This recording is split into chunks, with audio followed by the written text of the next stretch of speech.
Then a lawyer said, "But what of our laws, Master?"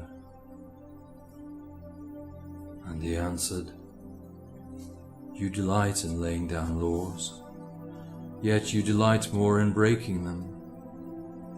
Like children playing by the ocean who build sand towers with constancy and then destroy them with laughter. But while you build your sand towers, the ocean brings more sand to the shore, and when you destroy them, the ocean laughs with you. Verily, the ocean laughs always with the innocent. But what of those to whom life is not an ocean, and man-made laws are not sand towers, but to whom life is a rock, and the law a chisel with which they would carve it in their own likeness? What of the cripple who hates dancers? What of the ox who loves his yoke and deems the elk and deer of the forest stray and vagrant things? What of the old serpent who cannot shed his skin and calls all others naked and shameless? And of him who comes early to the wedding feast, and when overfed and tired goes his way, saying that all feasts are violation, and all feasters lawbreakers?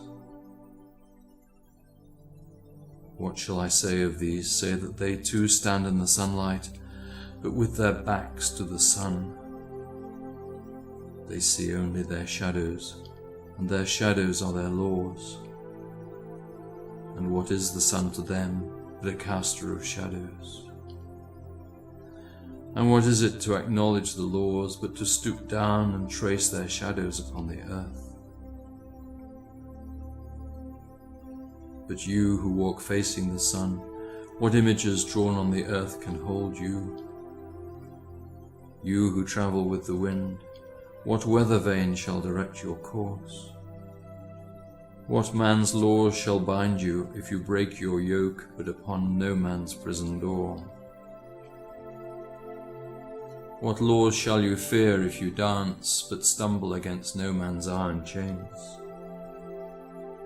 And who is he that shall bring you to judgment if you tear off your garment, yet leave it in no man's path? People of Orphalese, you can muffle the drum, and you can loosen the strings of the lyre, but who shall command the skylark not to sing?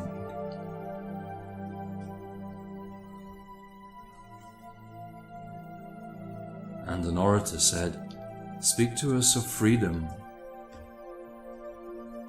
And he answered, "At the city gate and by your fireside, I have seen you prostrate yourself and worship your own freedom, even as slaves humble themselves before a tyrant and praise him though he slays them. I, in the grove of the temple and in the shadow of the citadel, I have seen the freest among you wear their freedom as a yoke and a handcuff. And my heart bled within me. For you can only be free even when the desire of seeking freedom becomes a harness to you, and when you cease to speak of freedom as a goal and a fulfillment. You shall be free indeed when your days are not without a care, nor your nights without a want and a grief, but rather when these things girdle your life, and yet you rise above them naked and unbound. And how shall you rise beyond your days and nights unless you break the chains which you at the dawn of your understanding have fastened around your noon hour? In truth, that which you call freedom is the strongest of these chains, though its links glitter in the sun and dazzle your eyes. And what is it but fragments of your own self you would discard, that you may become free? If it is an unjust law you would abolish, that law was written with your own hand upon your own forehead. You cannot erase it by burning your law books, nor by washing the foreheads of your judges, though you pour the sea upon them. And if it is a despot you would dethrone, see first that his throne erected within you is destroyed. For how can a tyrant rule the free and the proud, but for a tyranny in their own freedom, and a shame in their own pride? And if it is a care you would cast off, that care has been chosen by you rather than imposed upon you. And if it is a fear you would dispel, the seat of that fear is in your heart, and not in the hand of the feared.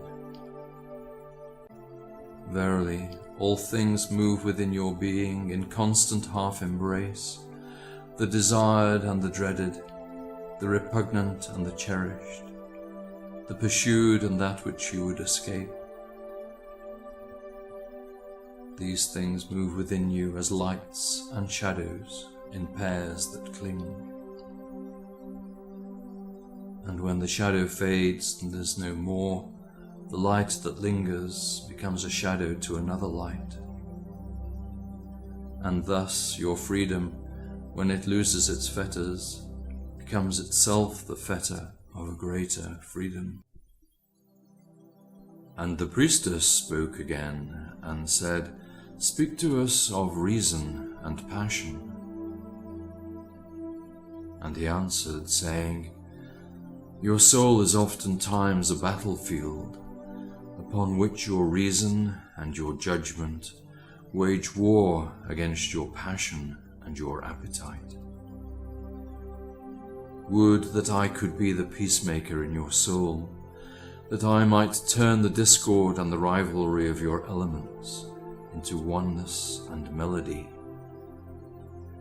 But how shall I, unless you yourselves be also the peacemakers, nay, the lovers of all your elements? Your reason and your passion are the rudder and the sails of your seafaring soul. If either your sails or your rudder be broken, you can but toss and drift, or else be held at a standstill in mid-seas.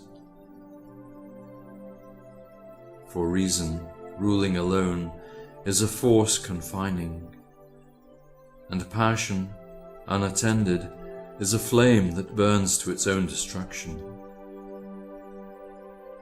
Therefore, let your soul exalt your reason to the height of passion, that it may sing, and let it direct your passion with reason, that your passion may live through its own daily resurrection, and like the phoenix rise above its own ashes.